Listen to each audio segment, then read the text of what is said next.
Hello guys. यहाँ हम steno for all YouTube channel के माध्यम से हिंदी और अंग्रेजी की अलग अलग गतियों पर डिक्टेशन उपलब्ध करा रहे हैं। यह है हमारा steno for all YouTube channel है। सभी डिक्टेशन लिखने के लिए तैयार रहें। 8 शब्द प्रति मिनट की गति के लिए सभी तैयार रहें। रेडी।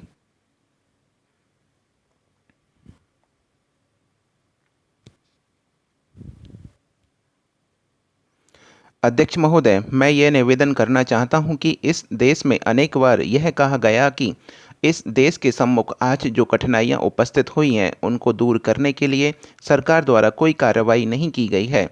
इस देश के सभी लोग इस बात को जानते हैं कि देश के समक्ष अनेक समस्याएं आई हैं।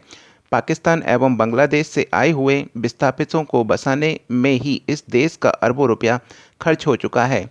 इस देश की गरीब जनता पर करों के बोझ से लाद दिया गया है और फिर भी उसने किसी भी समय इस बात पर आपत्ति नहीं की कि सरकार द्वारा कार्रवाई करने या न करने का प्रमाण आप किस प्रकार दे सकते हैं।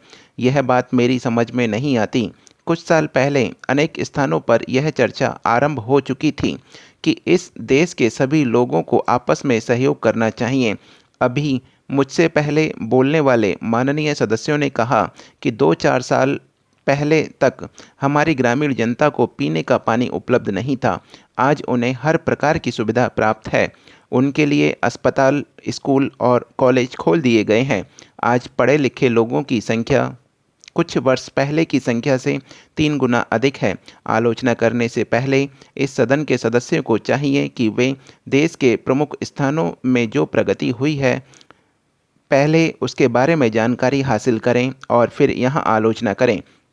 इस देश के लोग भले ही गरीब हैं, किंतु पिछले अनेक सालों से देश में हुई प्रगति को नज़रअंदाज नहीं किया जा सकता। ऐसी स्थिति में इस देश के करोड़ों लोग आपसे और संसद से यह अपेक्षा रखते हैं कि जो कुछ उपलब्धियां हमें प्राप्त हुई हैं उनके बारे में देश के कोने-कोने में जाकर लोगों को अवगत कराया जाना आवश्यक है। ऐसा करने से ही उनका मनोबल बढ़ेगा और इस देश की उन्नति में विश्वास होगा। भले ही इस देश के सामने अनेकों चुनौतियां आई हैं, किंतु इस देश ने कभी भी सच्चाई का रास्ता नहीं छोड़ा। अतः मेरा सुझाव यह है कि संसद सदस्यों की यह जिम्मेदारी होनी चाहिए कि वे गांव-गांव जाकर देश की प्रगति के बारे में लोगों को जानकारी दें। ऐसा करना देश के हित में होगा, आपके हित में होगा और जनता के हित में होगा। भारतवर्ष संसार में सबसे बड़ा लोकतंत्र है और इसे बचाए रखने के लिए हमें भरसक प्रयत्न करना होगा। इसके लिए हर एक आदमी का यह कर्तव्य होना चाहिए कि वह अपने हित को ही ध्यान में रखते हुए यह कार्य ना करें, बल्कि देश का हित सर्वोपरि होना चाहिए। यह सच्चे लोकतंत्र का आधार है। इसके लिए देश का नवनिर्माण हो सकेगा और हमारे लोकतंत्र की जड़ें मजबूत होंगी। जब तक देश के नागरिक अपने कर्तव्यों के प्रति सजग नहीं होंगे, तब तक राष्ट्र की प्रगति नहीं हो सकती है।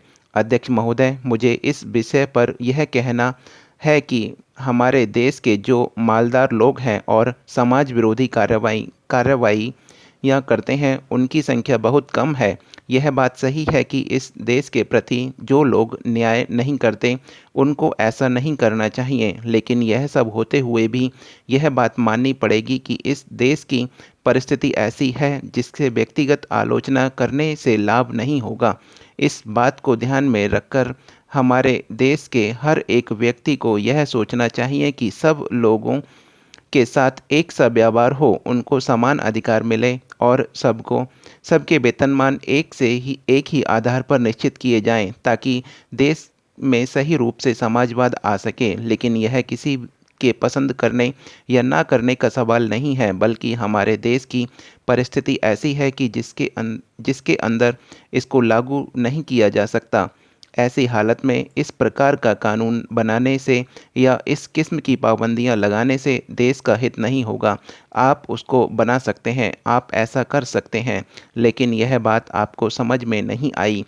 इस संसार में बहुत सी ऐसी चीज़ें हैं जिनको अक्ल के फंदे में नहीं बांधा जा सकता और हमारे देश को जो जनजीवन है उनमें इस किस्म की पाबंदियां नहीं लगाई जा सकती। इसीलिए मैं इस बात का विरोध करता हूं और मंत्री जी से यह प्रार्थना करना चाहता हूं कि इस विधेयक को इस देश की जनता के हित में वापस ले लें।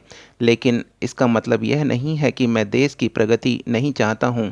यहाँ पर बहुत से माननीय सदस्य हैं जो कहते हैं कि वे इस बात का समर्थन करते हैं, लेकिन वास्तविक स्थिति यह है कि वे यहाँ तो इस बात का समर्थन करते हैं और बाहर इस बात का विरोध करते हैं। आपको समझ लेना चाहिए कि जब तक आपकी पार्टी के लोग इसका विरोध करते हैं, सभी इसका लिप्यंतरण करेंगे। शब्द प्रति